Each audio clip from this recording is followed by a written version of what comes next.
Hi there, welcome to That Board Game Show. My name is James Wood, and today I'm going to show you Space Alert, a fully cooperative game for 1 to 5 players, designed by Vlaada Chvátil and published by Czech Games Edition.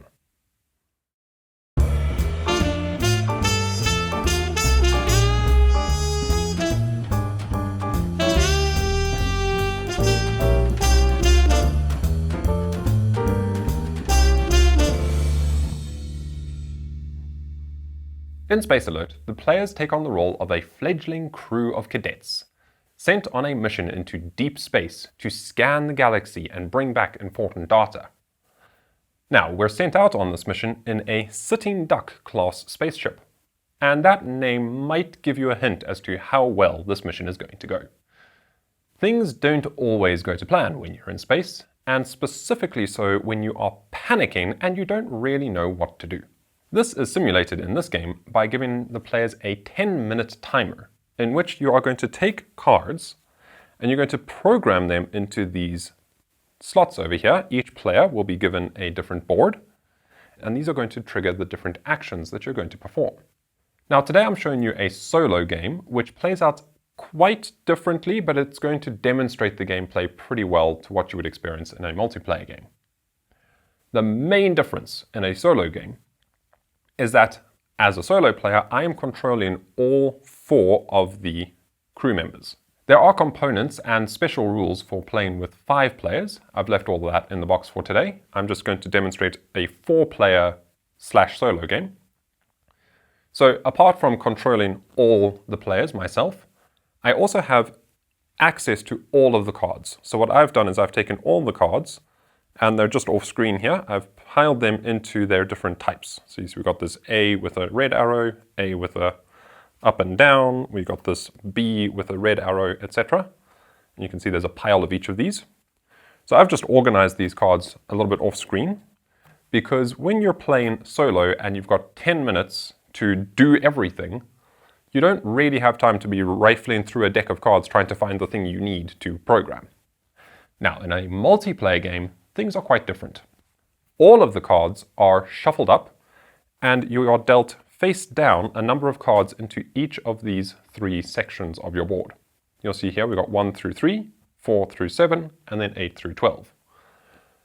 There is a soundtrack that comes with this game, which comes on a CD, and if, like me, you don't have access to a CD player anymore, then all of the soundtracks are available as MP3 downloads from the CGE website. And they also have a mission generator tool on their website. So you can just go there and you can just click play onto the mission you want to play. So there's quite a lot going on here, and I would actually highly recommend that if you have this game, you give the rulebook a thorough read, because there's going to be a lot of details that I'm going to be leaving out today. And there's a lot of very clever humor peppered throughout the rulebook that I know I just can't do justice to. It is incredibly well written, and I think one of the most entertaining learning experiences I've had in any game. It breaks it down really well and takes you step by step by step through a basic training mission, and then a little bit more, a little bit more, a little bit more. So what my goal is today is to not teach you the game per se, but to simply show you the game and show you the gameplay, and you can see how it plays out and what kind of things you're going to be encountering. Because in this game, you're going to be encountering a lot, and they're going to be encountering a lot that you don't quite know how to handle. All the things you're going to be encountering are represented by these threat decks over here, and everything is driven by the soundtrack. So rather than going through all the details and explaining more to you now, I'm just going to hit play on the soundtrack. I'm going to play out a 10-minute game in real time. I'm not going to stop and pause and explain stuff as I go. Then at the end of the 10 minutes, we'll resolve everything and I'll explain it all in detail as we go through it then. So with that said, let's pull up the soundtrack and get started. Alert. Enemy activity detected. Please begin first phase. Here we go. So I need to start planning. The best thing to do is start moving out. Time T+2. Serious threat. Serious threat. Zone white. Then we have a card show up there. A man of war. Serious threat. Attack Zone 2 white. plus 1, T plus 2. So now we take a little 2 marker and we pop it over there to indicate that that's going to show up on turn 2. That's what the T plus 2 means. So I know I have a man of war showing up, and so I need to start shooting at that. So I'm going to send one person down. I'm going to send blue down over here. And then they're going to punch A to fire off this pulse cannon. I'm going to have somebody else, let's have yellow, punch A at the same time to fire off this cannon. Then while blue is down there on turn 3, he'll charge up the central reactor. Unconfirmed report. Unconfirmed report, we ignore those in a solo game. Threat. Repeat.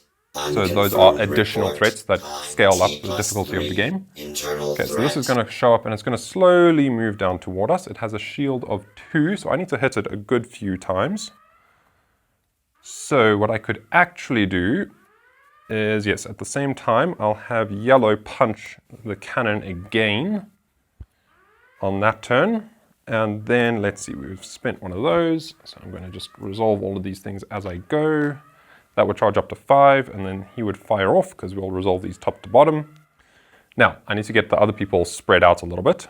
And somebody needs to wiggle the mouse because that's something that will make sense once I've played a little bit later. So yellow can actually stay where they are and wiggle the mouse on their first turn. Then I'm going to send... T plus 4 threat. So now we have a regular threat. Repeat. Time T plus 4. So we take a 4 and a 4. Blue. So we're going to have an energy cloud show up on turn 4. It takes quite a few hits. It has 0 hit shield points when hit by the pulse cannon. This is the pulse cannon down here. So I need to send someone off onto this side. That's only going to show up on 4. So I'm going to send green over this way. Incoming data. Again, ignore that in a solo game. That's you can draw more cards from the deck. And then I'm going to send him down. He's going to go down to there. Red is going to move over as well. They can both go at the same time. They can't use the lift at the same time, but that's not a problem right now. First phase ends. That's the wrong way around. Okay, so I have 1 minute left to plan out my rest of my turns. Okay, so that's only going to show up on 4, so there's no point in shooting it before them. Down. If I was playing with multiple players, nobody can talk when that happens. What do I want to do here? Communications restored. I think what he can do is he can fire off a rocket. Data transfer. Repeat. You can transfer cards between players because in the multiplayer game, each player has a hand down, a hidden set of cards.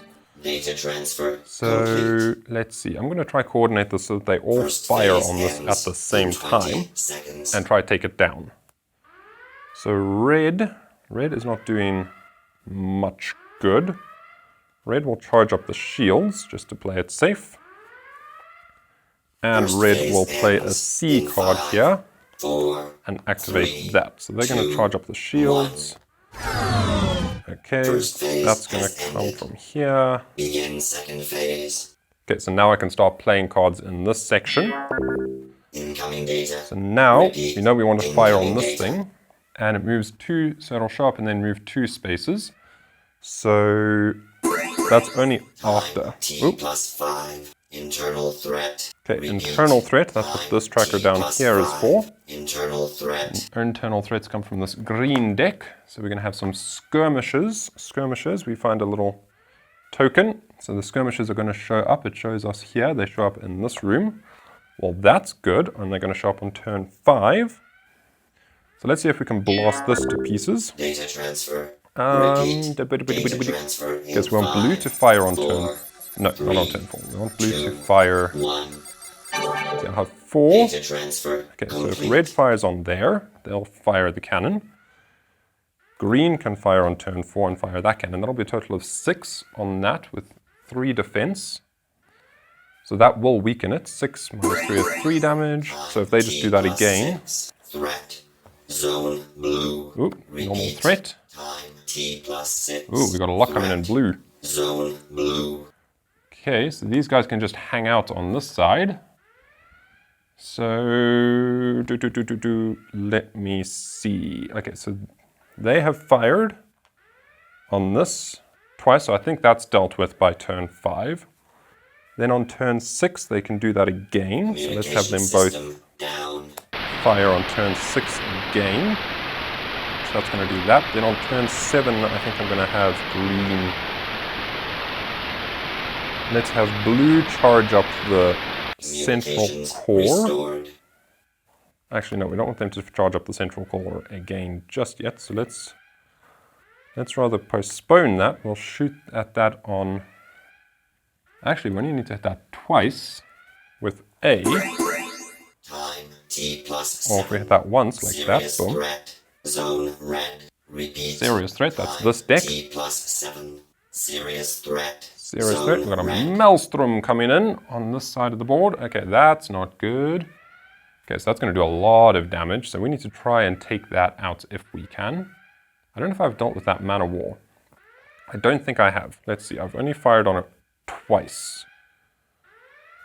So let's see. That was 6 minus 2 is 4, and then Second phase ends in 1 5 minute. minus 2 is 3. That's not enough, so I need to fire on that a second time. So yellow is going to Data transfer. fire Repeat. on that in Data turn transfer in 4. 5. I'm running out of 4, time here, so let's 3, have... 2. I'm just going to say blue can charge up on like turn 6. Data transfer complete. I'm going to have green charge up this core over here. So we'll discard that and have 3 of these, because that'll happen after that. No, and we'll do that, and then we'll do that. I don't know if I'm doing this right. So basically you can try and do all of this Phase live. ends in 20 seconds. Oh, bye! I'm running out of time. Okay, yellow. I think that's... Has that been blown up? I think I'll have yellow fire on that thing.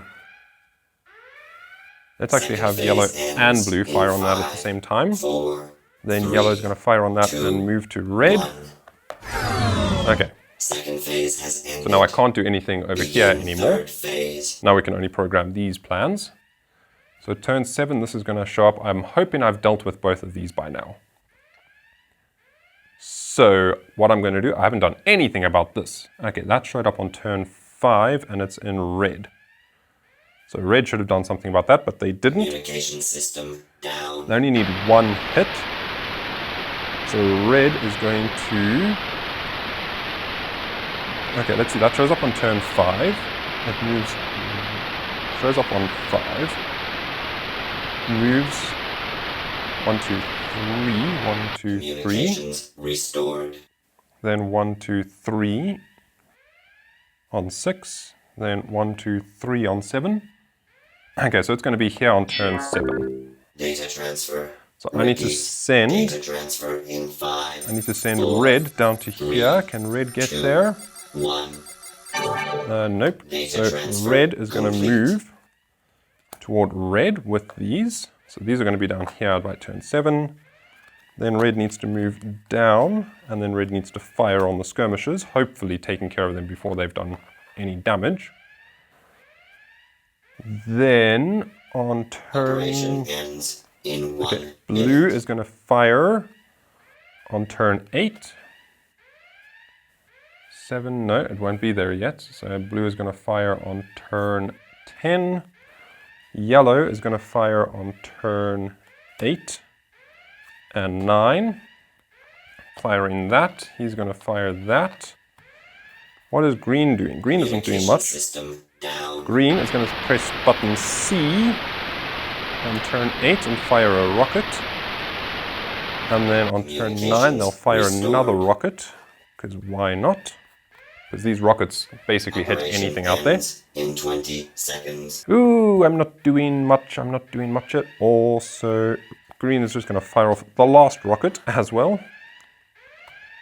And I think yellow has Operation shot ends off 2 in things. 5, 4, 3, Okay, 2. I think that's as good as I can do. Mission complete. Jumping to hyperspace. And we're done.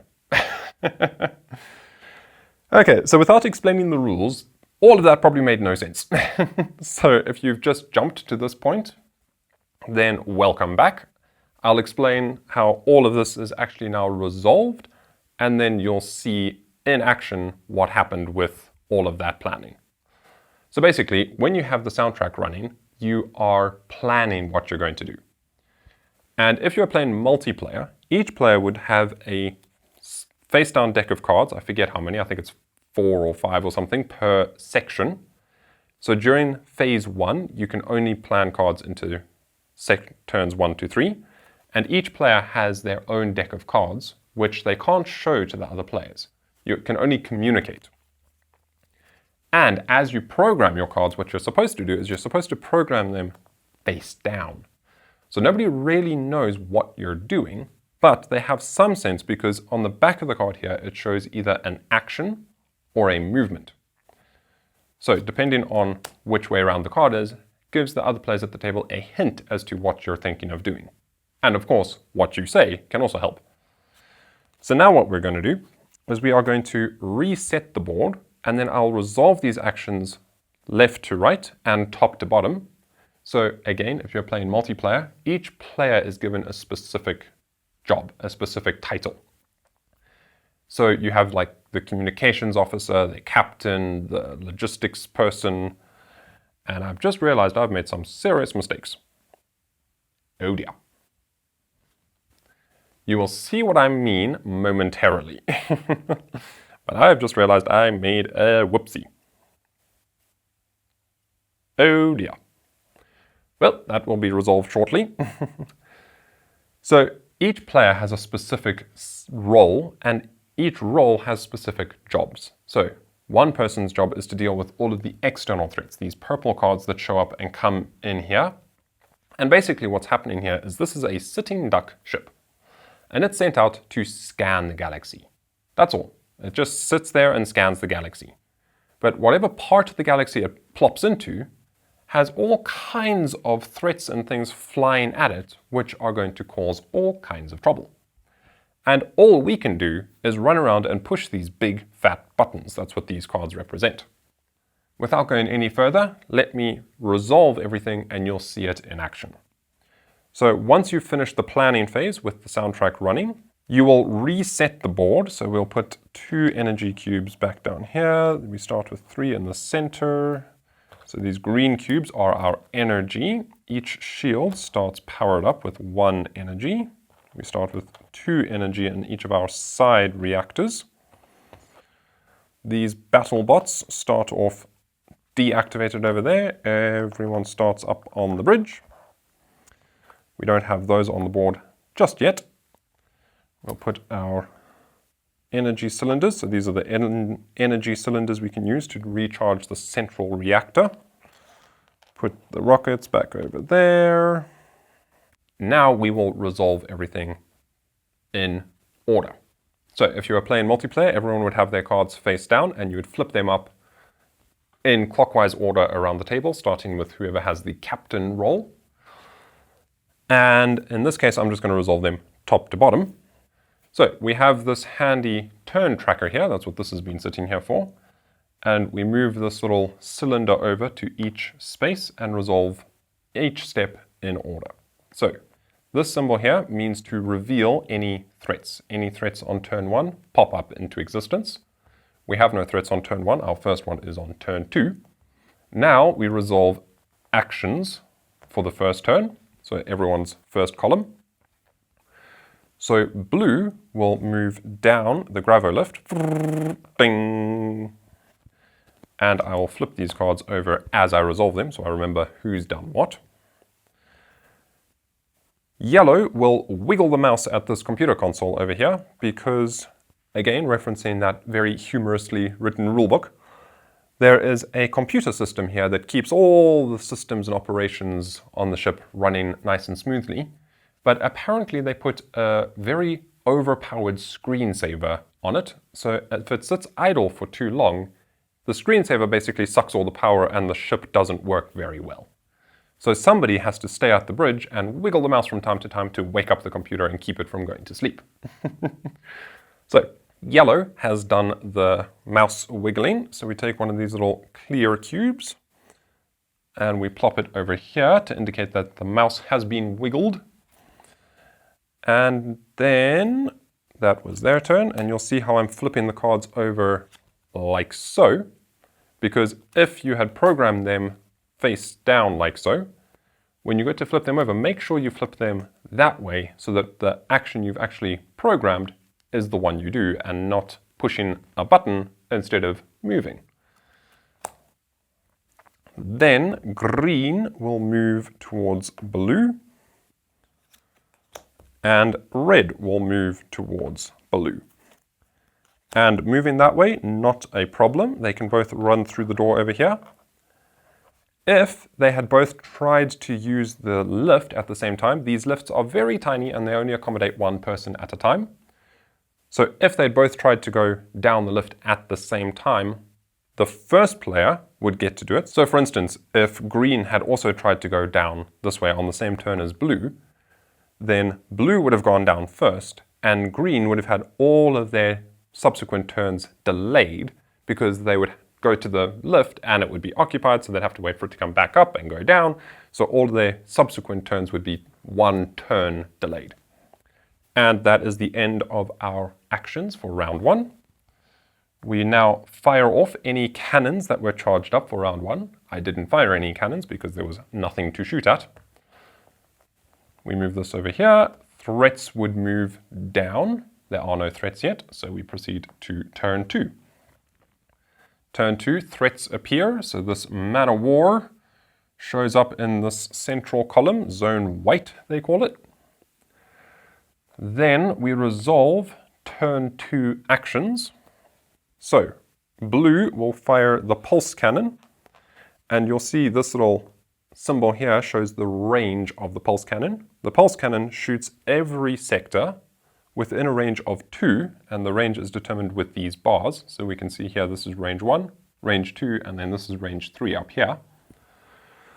So the pulse cannon hits all zones at the same time for 1 damage, but it only does 1 damage and it can only reach 2 range.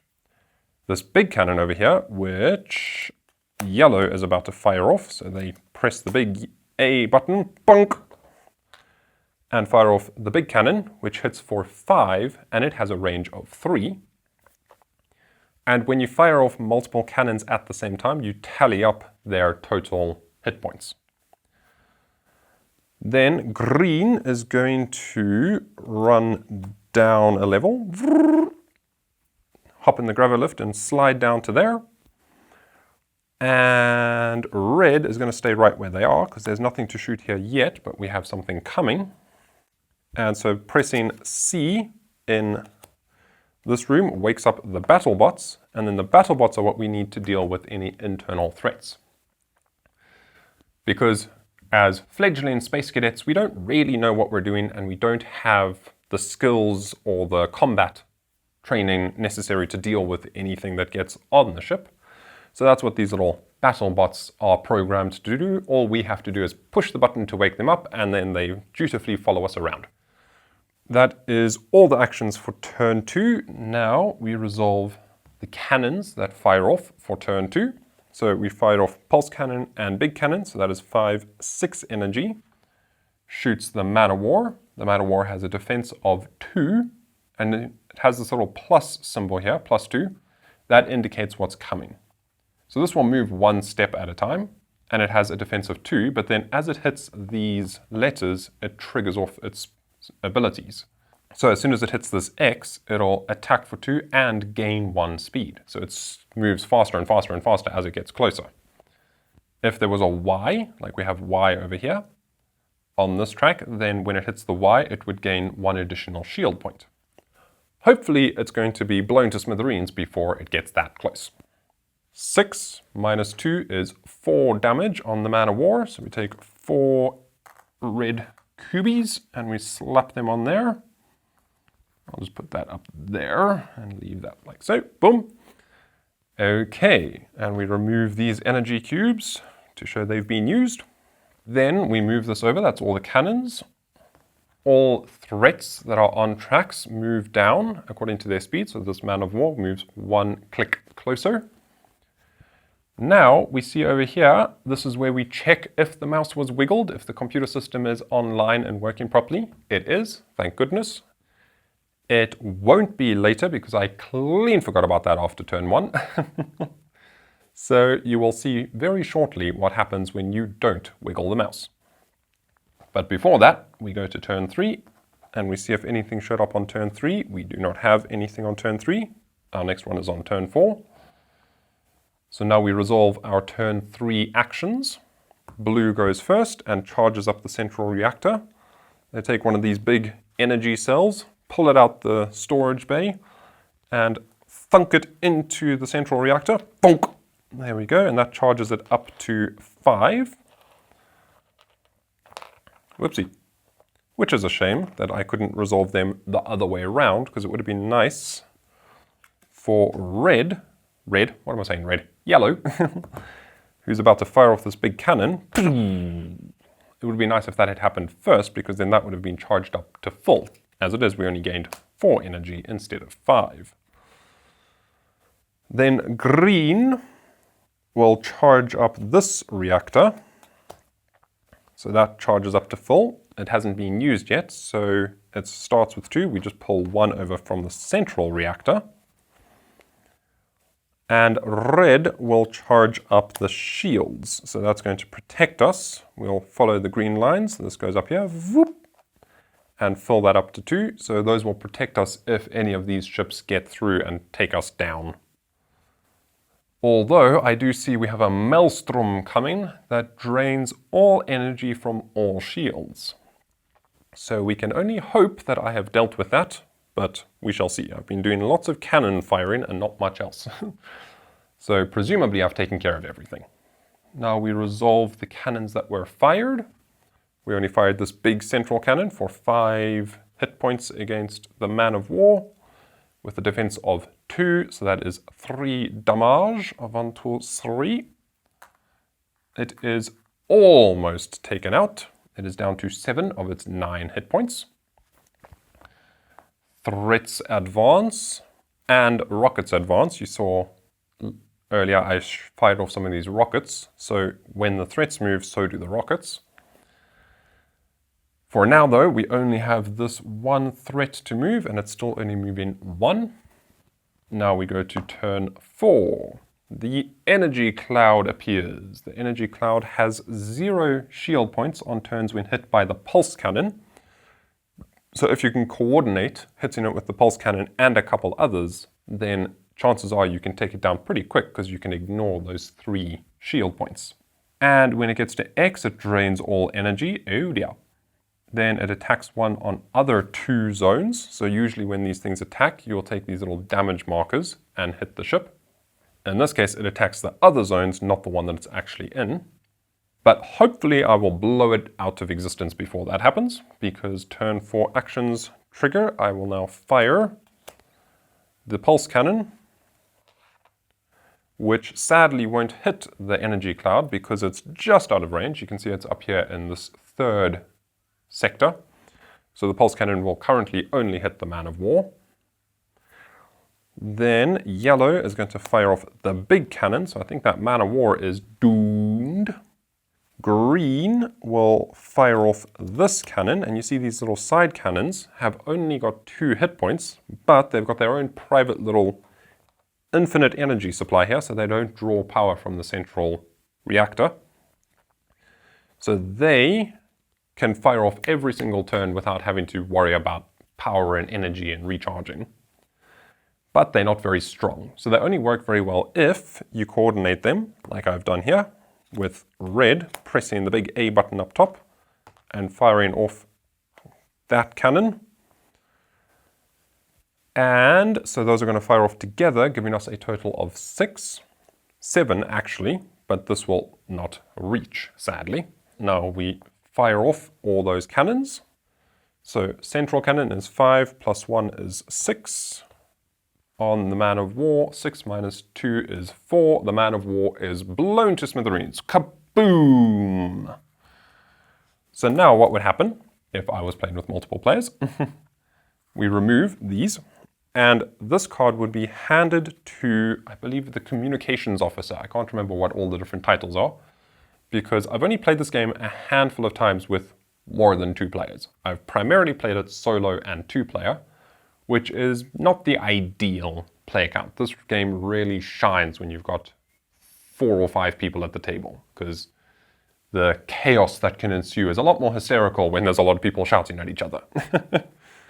Anyway, that being said, you'll see there's a number at the bottom here. We've got 4 or 8. So if you survive a card, basically if I hadn't blown this up and it had worked its way down and attacked the ship and hadn't destroyed the ship after attacking on the Z space, then we would survive this card and it would be given to the captain or someone, one of the players, and we would score 4 points for this card at the end of the game. If we manage to destroy it, it's given to one of the other players, and we score 8 points at the end of the game. As is, I'm just going to put it face down over there because it is gone and we don't have to worry about it anymore. And the points basically are just a way for you to see how well you did. The main goal of this game is just survive. Just keep the ship in one piece and get out in the 10 minutes. If you can do that, then you can tally up your points and see how well you did. Okay, now we've got this one fired off. 4, 5, 6. Pulse cannon does not reach, so that is 6 minus 3 because it wasn't hit with the pulse cannon, unfortunately. No, it was not. So it does have 3 defense, which means it takes 3 damage only. So had we hit that with the pulse cannon as well, it would have blown up and disappeared. But we didn't, so it doesn't. And now it moves toward us. 1, 2. Now the pulse cannon can reach it, but I see I have not fired the pulse cannon for quite a while. That was an oversight. Oh dear. Oh dear, I should have just spammed a whole bunch of A's in this last row. Yeah, mistakes have certainly been made. Righto. Okie dokie. Now, ships show up from turn 5. We now have this internal threat. So we take the little skirmishers token. We place it in the ship in its designated area, which we're shown is the top right blue quadrant. And they will run around and do stuff if we haven't taken them out by the time they trigger off their Z. So basically we have until they get all the way to the bottom here. So we might survive because they only move 3 steps at a time, but we'll see.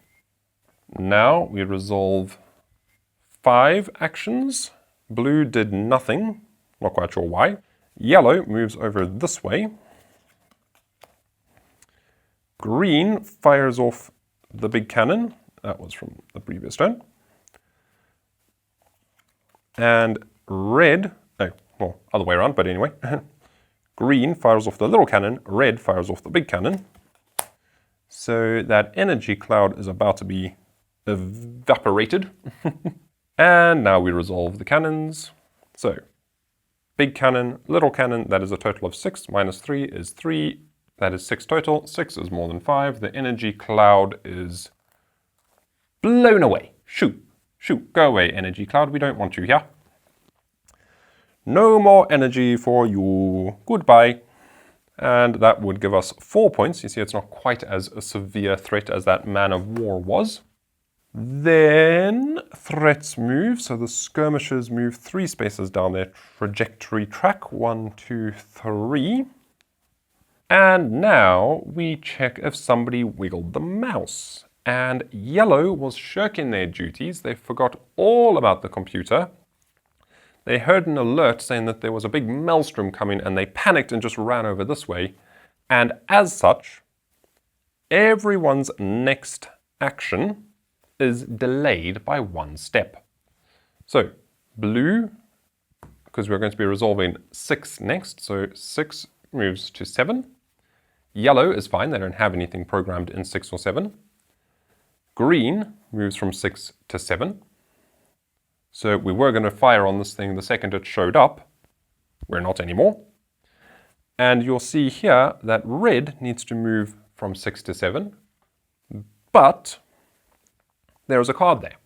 So everything now gets shifted over. So all of their subsequent actions, whoopsie, get moved over. And pushing that out the way reminds me, each player is actually, in a multiplayer game, dealt one of these special cards.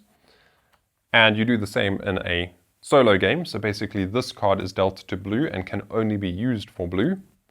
And you'll see it gives you B+1. So if I'd used this over here, when I was charging up the shields, I would have been able to give it 1 extra energy.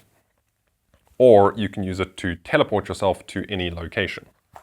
I clean forgot about them, because in the chaos of the moment, all these little details flew out of my brain.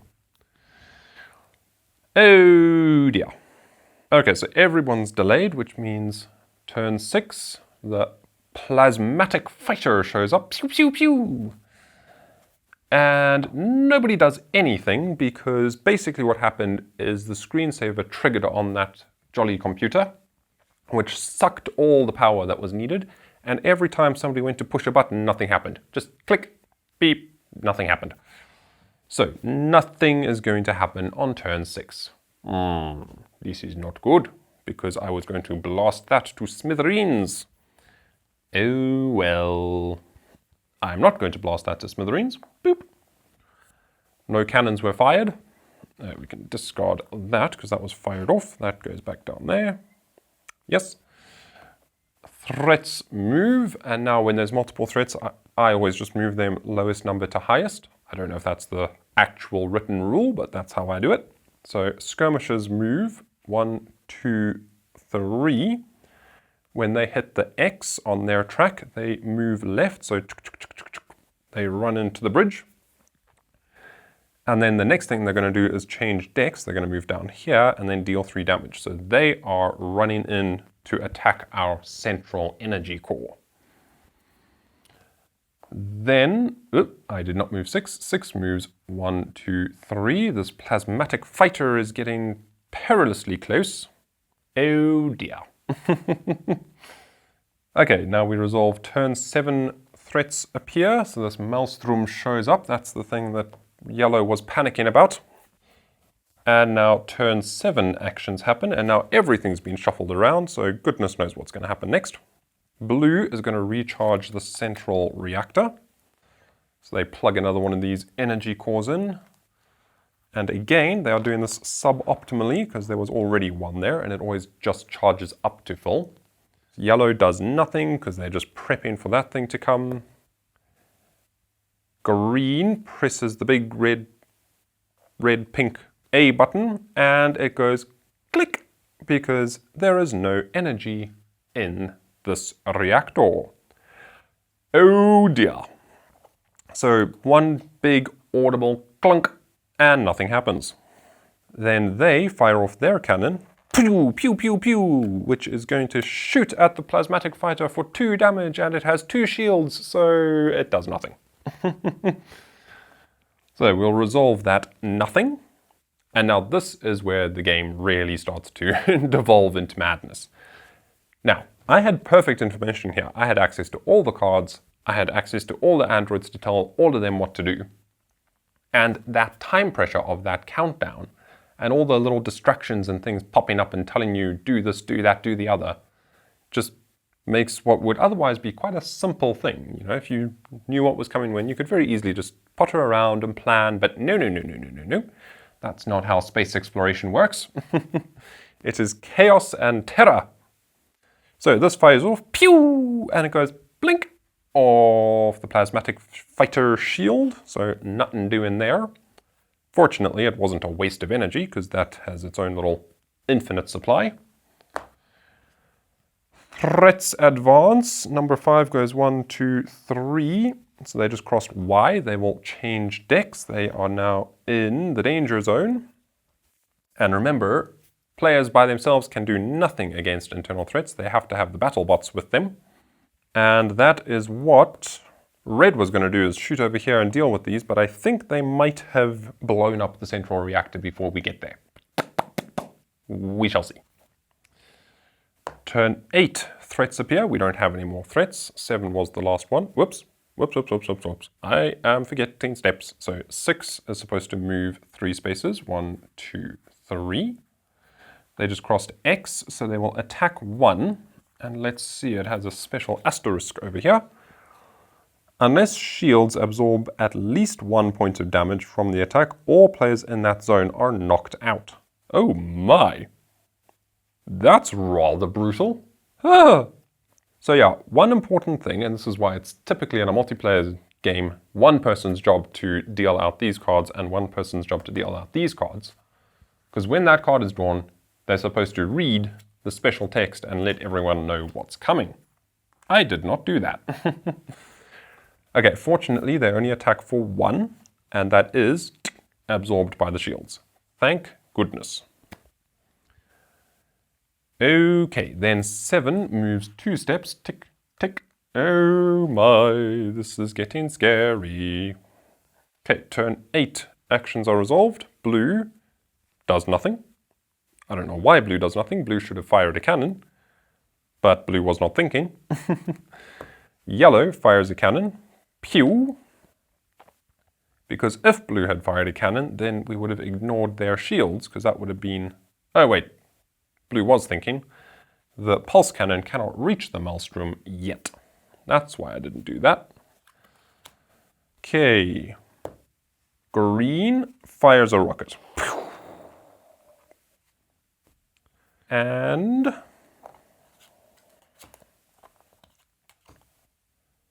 red presses the big green button, bing, to try and charge up the shields. But there's still no energy there. Green and red were not talking to each other, and they did not coordinate their moves very well, because green very easily could have recharged that on his previous turn, but oh well. Press the big green button and clunk. Nothing happens. Then we fire cannons. The only cannon that was fired is this one over here for 4. 4 minus 3 is 1 damage on the maelstrom, which is not good. No, it is not. This is terrible. Terrible, I tell you. I didn't even coordinate these to fire off at the same time. I don't know what I was thinking. I just have no idea. Now, threats and rockets move. So I believe threats move first, then rockets. We'll do it that way. So number 5 goes 1, 2, 3, which means they changed X again. I did not see that there were 2 Ys on this, so they go back up here, which means red's plan to move and do and da-da-da-da-da is not going to work. That actually helps. But we shall see.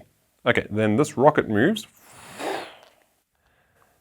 Okay, so that rocket has moved over to there, which means during the next compute damage step, we will hit the closest visible threat for 3 points.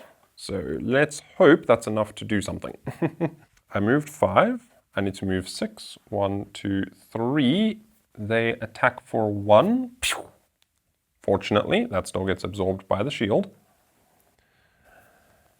Then 7 moves 1, 2, and on X drains all energy from all shields. Pew! Pew! So we fly straight into the maelstrom.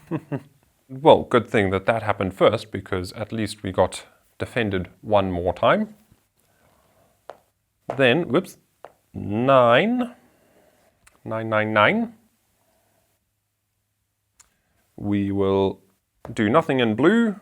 Yellow presses the big pink button and fires off the cannon, which is not terribly exciting. We're doing 1 measly damage to this maelstrom each turn. Okay, then green fires off another rocket. And red runs this way with the battlebots. Boing! Okay, now we compute damage. Boink. So first the cannons fire off. So this is 4. This rocket is going to hit the closest threat. So it's going to hit this one. No cannons were fired at it on this turn, sadly, because we would tally them up. So if I'd fired off this cannon as well, instead of shooting off another rocket, then we'd have 3, 4, 5 against this. As it is, it's just 3. So this rocket goes and hits it for 3, minus 2 is 1 damage. Not enough. I already thought I had coordinated to blast that to smithereens long before it got to us, but oh well. I did not. And then this one shoots for 4, minus 3 is 1 damage. You are going to be very soon seeing what happens when we take damage. And then we don't do anything about them. Threats move. Number 5 will go first. 1, 2. They hit the Z space, so they deal 3 damage, and then they are removed, and we will see if we survived them. We did not have a chance to do anything against them. So they deal 3 damage. We take these little tiles. That there damages the gravo lift, so now if you use it, the subsequent turn's action will be delayed. 2, our big cannon is taken down to 4 strength. And 3, our central reactor is taken down to a max of 4, which means we lose 1 because there were 5 there. Oh dear. So that's what happens when you take damage. No good stuff. We survived because the central thing was not completely shredded. If we had already drawn all of these and we needed to draw another one, then basically that part of the ship is ripped to pieces and everyone gets sucked out into the vacuum of space and we lose. Which might be happening very soon because these things are about to hit as well. Okay, so for now we did survive the skirmishes, so I'll just pop them over there. But that was only the first of the threats to move. Now the plasmatic fighter goes 1, 2, and it would go a third, but it can't, so it attacks for 2. And unless shields absorb at least 1, there are no shields. All players in that zone are knocked out, which I believe means they are removed from play and don't do anything. That's how I'm going to rule that. So again, we survived. We take 2 damage. So a damage there. Kaplow. That's what knocked him out. That's very appropriate. He was standing right next to the reactor when it went ah! So he's incapacitated for the rest of the game, and the little cannon just got a little bit weaker. Okay, so we remove this. And I didn't get a chance to show you how the battlebots were about to work because on my next turn I was going to attack these guys. So let's just explain how that would have worked. So in a space here with the skirmishers, okay, let's say I'd got there 1 turn sooner. In fact, what I was going to do on my next turn is use a little ruling called Oops, I tripped, which allows you at any time if you've played the wrong card or you've played it in the wrong orientation, on a turn you can delay your next turn and push any other actions along as well to make that action the one you wanted to do. So on my next turn with red, that's what I was going to do because I thought the skirmishers were going to be down here. I didn't think they were going to be gone completely. So what I would have done is said, oops, I tripped, delayed that action, flipped this one around to say that I'm using the battlebots instead of using the lift to go down. And then I would attack the skirmishers, and the battlebots simply do 1 damage, and you can see the skirmishers here only have 1 hit point. But they have this little symbol here, which means they counterattack. So basically their counterattack attacks the battlebots that attacked them, and you would just knock the battlebots down. And then in a future turn, you have to use a battlebot action to wake them up for them to keep moving with you and doing stuff. So that is how the battlebots would typically work if you have time to actually use their actions.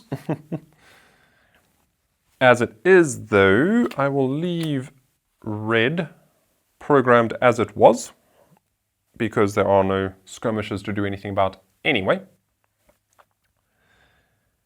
And we still need to move 7. 7 moves 1, 2. Might be able to survive this. We shall see. Okay. Now we wiggle the mouse. Nobody wiggled the mouse, so all systems are temporarily offline, which means everybody whoop, whoop, whoop gets a delayed. Well, green doesn't really matter because they're knocked out anyway. Okay, So that was that. Turn 10 actions, nothing now. So even if the skirmishers were still there, I still wouldn't be able to do my oops, I tripped thing because I wouldn't have anything planned in that turn. Oh dear. Okay, so nothing happens in turn 10. Cannons fire, they do... Oh, wait. I did not move this rocket. Whoop, over there. Now we compute damage. And this rocket I fired off just gets sucked up into the maelstrom. And does absolutely nothing because it has 3 defense. That only does 3 damage, and I did not coordinate it with any cannons firing off. Why blue didn't just spend 8 through 12 punching that big A button, I don't know. I clearly just completely forgot about blue. I'm sure you were screaming at your screens while watching that planning phase and saying, what are you doing? Why aren't you doing that? Oh well. Now you can probably see what happens when your ship gets torn apart, because we move threats. This guy moves 1, 2. Actually, it moves slow enough that we might get out of here before it tears us to shreds. But we shall see. And turn 11. Now, finally, blue does something, and nobody else does. So blue punches the big A button. Yellow does absolutely diddly squat. Green is knocked out, so they don't fire a cannon. Boink. And red just decides to come for a ride down the gravo lift here, and because it's damaged, their next turn is delayed, which knocks it off the board, which means they won't be doing anything else. Okay, so nobody's going to be doing anything further, because turn 12, I have nothing programmed. So now we compute damage. Cannon fires off. This has 0 defense against the pulse cannon, so it takes 1 more damage. Yay! Too little, too late, I'm afraid. And then it moves 2, 1, 2. And then we do nothing, and we do nothing, and it moves 2, 1, 2. And we would resolve, so you can see on turn 12, you would be able to fire off a rocket 1 more time on turn 12, and then this symbol means that you would resolve any rockets fired off on turn 13, because there is no 13th turn. Threats move, this moves 1, hits the Z, and we attack 3. I didn't do that, did I? I did not. Whoopsie. Rewind, I don't know when I missed it, but this crossed a Y a while ago, which was meant to attack 2 on the other 2 zones. So let's just do that now. That might have changed things. This is just structural damage. Where does that go? That goes over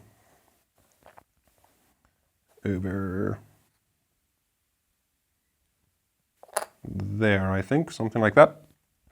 That's 1. This is 2. Destroys our shields, well, damages our shields.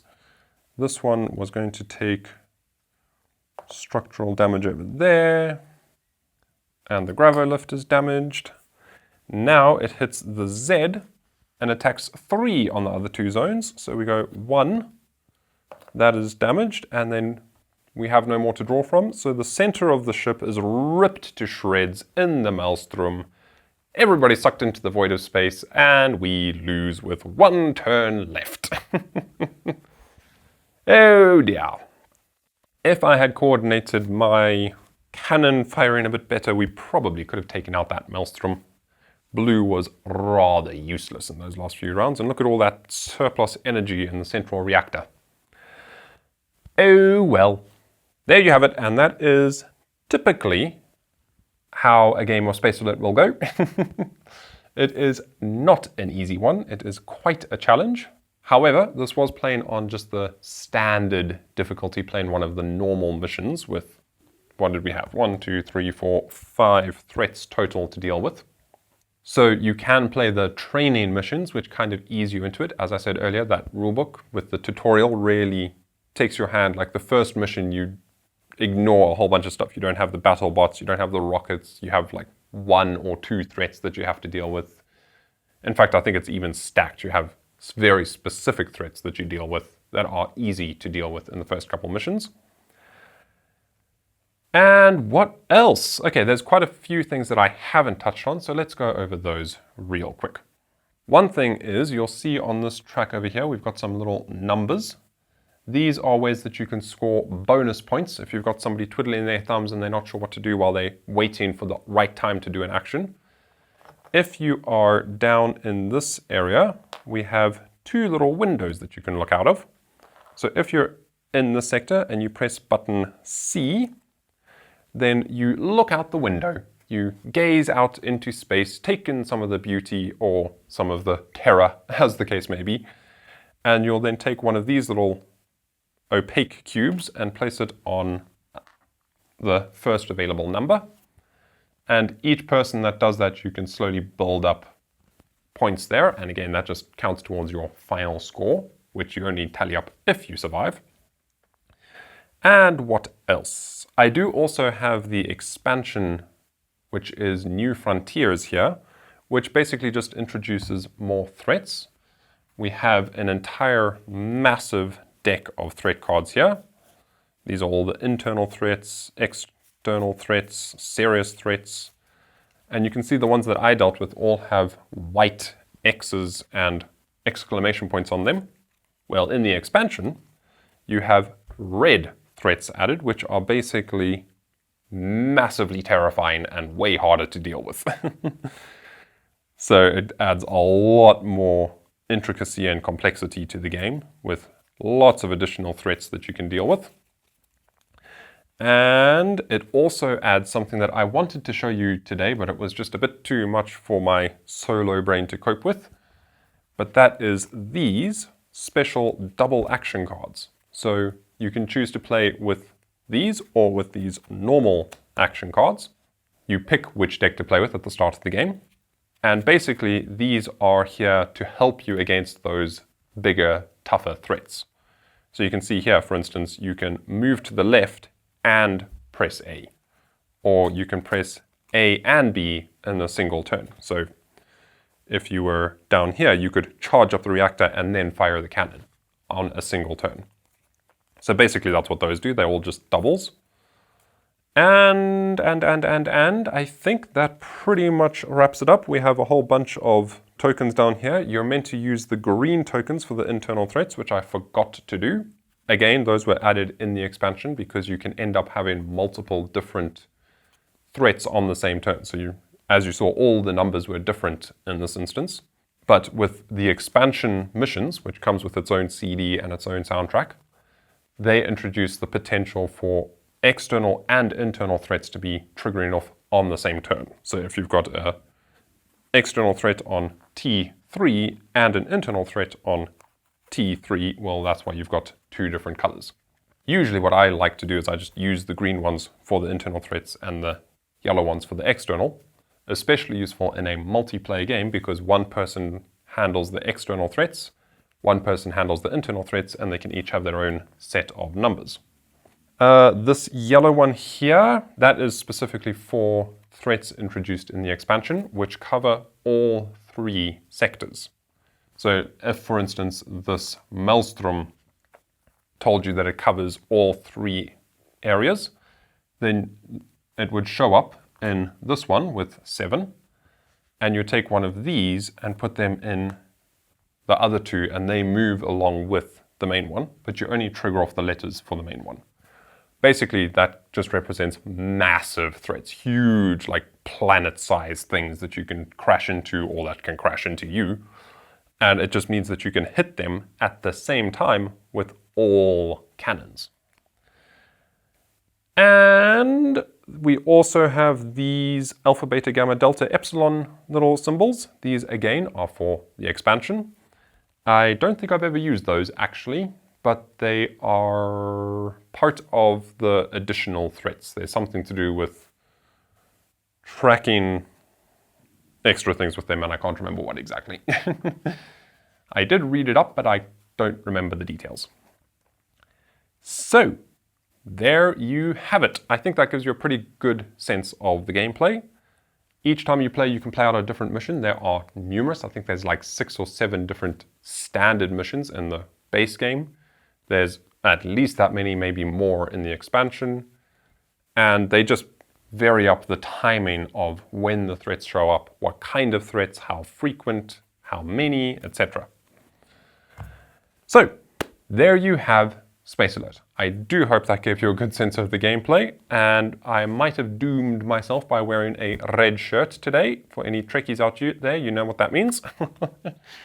And with that, I shall say thank you ever so much for watching, and I hope you enjoyed the show. And remember to spread the joy of tabletop gaming.